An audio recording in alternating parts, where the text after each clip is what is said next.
Good morning students, myself Tripti Dikshit. और आज के मैं अपने यूट्यूब के इस टॉपिक में आपको पढ़ाऊंगी how to balance a chemical reaction.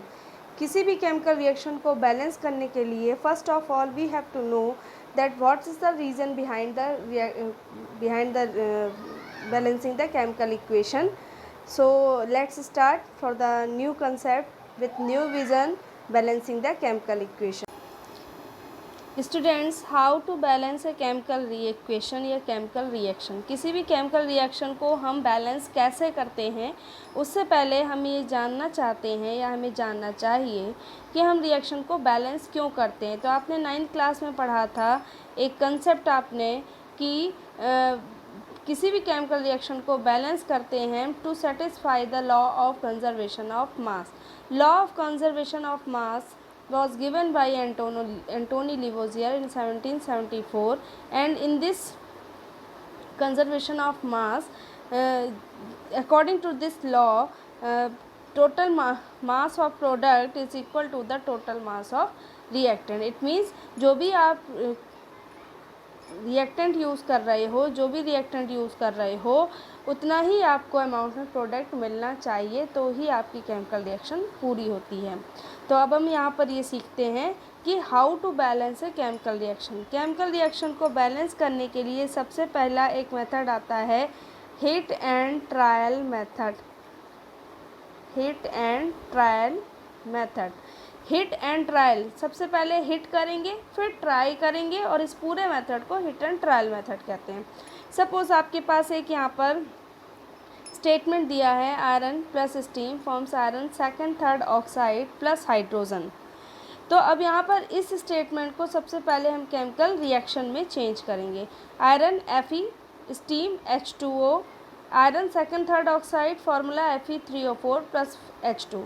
अब सबसे पहले हम यहाँ पर हिट करते हैं। जैसे ही हम यहाँ पर दोनों साइड में हिट करते हैं, यहाँ के सारे एलिमेंट्स को हम यहाँ पर नोट करते हैं दोनों साइड में। Fe के बाद हाइड्रोजन, हाइड्रोजन के साथ ऑक्सीजन।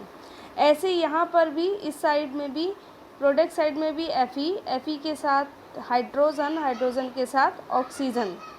Fe यहाँ पर आप देखोगे नंबर ऑफ़ Fe कितना दिया हुआ है, सिंगल है, यहाँ पर 1 लिखेंगे। हाइड्रोजन यहाँ पर दिया हुआ है 2 और ऑक्सीजन दिया हुआ है 1। Fe यहाँ पर प्रोडक्ट साइड में दिया हुआ है 3, हाइड्रोजन हमें दिया हुआ है 2 और ऑक्सीजन दिया हुआ है 4। तो सबसे पहले हम क्या करते हैं कि जो ऑड इवन वाले हैं उनको पहले हम देखते हैं। Fe यहाँ पर 1 दिया हुआ है, प्रोडक्ट साइड में Fe3 है। अब यहाँ पर बैलेंस करने के लिए हम कभी भी कम नहीं करते हैं, हमेशा बैलेंस के लिए हम मल्टीप्लिकेशन करते हैं। तो 1 में कितने का मल्टीप्लाई करें जो ये Fe3 हो जाए, तो इट मीन्स यहाँ पर हम करेंगे 3 का मल्टीप्लाई। इट मीन्स हमने ट्रायल, अभी हमने हिट किया था, तो हिट करने पर सारे दोनों साइड के सारे एलिमेंट्स अलग अलग हो गए। अब हम यहाँ पर ट्रायल कर रहे हैं, तो यहाँ पर हमने Fe×3 कर दिया। तो अब यहाँ पर Fe3 हो गया और यहाँ पर भी Fe3 हो गया। अब जो भी हम बैलेंस करते हैं उसको हम फ्रंट साइड में लिखते हैं, कभी भी पीछे नहीं लिखते, ना ही किसी लिखे हुए फॉर्मूले के बीच में लिखते हैं, ठीक है। इसके बाद हाइड्रोजन यहाँ पर दोनों तरफ इक्वल है। अब बचता है हमारा ऑक्सीजन। ऑक्सीजन यहाँ पर कितना दिया हुआ है 4 और यहाँ पर कितना दिया हुआ है 1। अब अगर 1 × 4 कर दें तो ऑक्सीजन दोनों तरफ बराबर हो जाएगा। यहाँ पर हमने कर दिया 4H2। लेकिन हाइड्रोजन क्या हो गया, हाइड्रोजन अब यहाँ पर हम क्या लिखेंगे, हाइड्रोजन हमारा अब दोबारा फिर से हम लिखते हैं 3Fe हमारा बैलेंस हो गया था। इसके बाद 4H2O हो गया। नेक्स्ट यहाँ पर बना Fe3O4 और उसके साथ बना H2, ठीक है।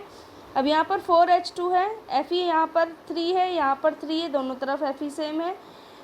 हाइड्रोजन यहाँ पर 8 है और यहाँ पर हाइड्रोजन 2 है। हाइड्रोजन को बैलेंस करने के लिए हम क्या लिखेंगे, यहाँ पर 4 2 जा 8 और यहाँ पर भी 4, तो यहाँ पर 4 लगा देंगे। अब यहाँ पर देखते हैं Fe दोनों तरफ सेम है, 3 है। हाइड्रोजन 8 राइट साइड में, लेफ़्ट साइड में है, राइट साइड में भी हाइड्रोजन हमारा 8 है। ऑक्सीजन 4 है, ऑक्सीजन 4 है। इट मीन्स अब ये रिएक्शन क्या हो गई, बैलेंस्ड। तो ये था हमारा हिट एंड ट्रायल मेथड से रिएक्शन को बैलेंस करना। अब हम सेकंड एक इक्वेशन और लेकर चलते हैं। सेकंड इक्वेशन हम ले सकते हैं यहाँ पर कोई भी, जैसे हम यहाँ पर ले सकते हैं Na plus O2 forms Na2O। तो सबसे पहले हम हिट करेंगे इट मीन्स हम पहले क्या लिखेंगे, LHS और RHS में जितने भी एलिमेंट्स दिए हैं उनको हम लिख लेंगे। दोनों तरफ Na और NO है दिया हुआ है, तो यहाँ पर लिख लिया। Na यहाँ पर सिंगल है, ऑक्सीजन यहाँ पर 2 है।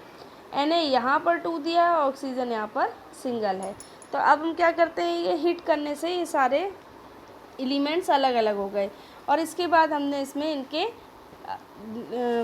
जितने भी रिएक्टेंट्स हैं वो सब लिख दिए हैं। इसके बाद अब हम बात करते हैं कि हम इनको बैलेंस कैसे करेंगे। तो बैलेंस करने के लिए हम क्या करेंगे कि 1 इंटू पहले 2 इंटू 2 करेंगे। यहाँ पर 1 को 2 करने के लिए क्या करेंगे, इंटू 2 कर देंगे। तो जब 2 करेंगे तो ऑक्सीजन, अब ऑक्सीजन में पीछे एक बार केमिकल कंपाउंड बन गया तो हम यहाँ पर उसके बीच में या उसके लास्ट साइड में कभी भी बैलेंस करने वाली इक्वेशन नहीं लिखते, हमेशा फ्रंट साइड में लिखते हैं। तो हमने यहाँ पर 2 लिख दिया।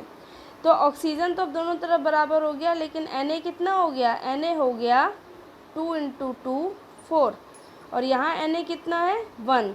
1 को 4 करने के लिए क्या करेंगे, 4 का मल्टीप्लाई कर देंगे। तो यहाँ पर बैलेंस रिएक्शन क्या आएगी, 4Na plus O2 forms 2Na2O।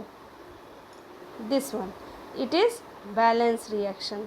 अब यहाँ से हम चेक भी कर सकते हैं, 4Na 2 into 2 4Na, O2 2 into O2। तो ये हो गया हमारा रिएक्शन को बैलेंस करना। एक और एग्जांपल हम यहाँ पर देखते हैं, जैसे हमने ले लिया BaCl2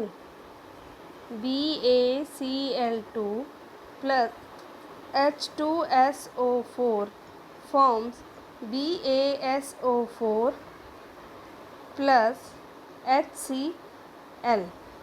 अब यहाँ पर सबसे पहले हम क्या लिखेंगे, hit and trial method use करेंगे। BaClHSO सबको अलग कर दिया। यहाँ पर भी BaClHSO इन तीनों को भी हमने यहाँ पर अलग कर दिया। Barium 1 chlorine 2 hydrogen 2 sulphur 1 oxygen 4। Barium 1 sulphur 1 oxygen 4 hydrogen 1 और Cl 1। बेरियम दोनों तरफ बराबर है, इसको नहीं करेंगे बैलेंस। क्लोरीन यहाँ पर 2 है, यहाँ क्लोरीन 1 है, हमने यहाँ पर 1 को 2 करने के लिए 2 से मल्टीप्लाई कर दिया। ऐसे ही हाइड्रोजन यहाँ पर, तो जैसे ही हमने क्लोरीन का मल्टीप्लाई किया हमने यहाँ पर 2 लिख दिया। जैसे हम यहाँ पर क्लोरीन को बैलेंस करेंगे, हाइड्रोजन अपने आप क्या हो जाएगा, 2 हो जाएगा। अब आप यहाँ पर देख रहे हो कि दोनों साइड में, रिएक्टेंट और प्रोडक्ट साइड में नंबर ऑफ़ एटम्स बराबर हो गए हैं। तो ये रिएक्शन क्या हो गई, बैलेंस हो गई। बस हमने क्या बैलेंस किया था, हमने यहाँ पर बैलेंस कर दिया 2HCl और इसके बाद ये रिएक्शन बैलेंस हो गई। तो स्टूडेंट्स, बहुत सारे आपके पास आपकी बुक में एग्जाम्पल दिए हुए हैं, बहुत सारी रिएक्शंस दी हुई हैं। आप एडिशनल रिएक्शंस को बैलेंस करके उनकी प्रैक्टिस करेंगे तो ये कंसेप्ट आपको ज़्यादा समझ में आएगा। और अगर आपको किसी तरीके की क्वेरी है, किसी तरीके की कोई केमिकल रिएक्शन है बैलेंस करने के लिए, तो वो आप पूछ सकते हो। Thank you.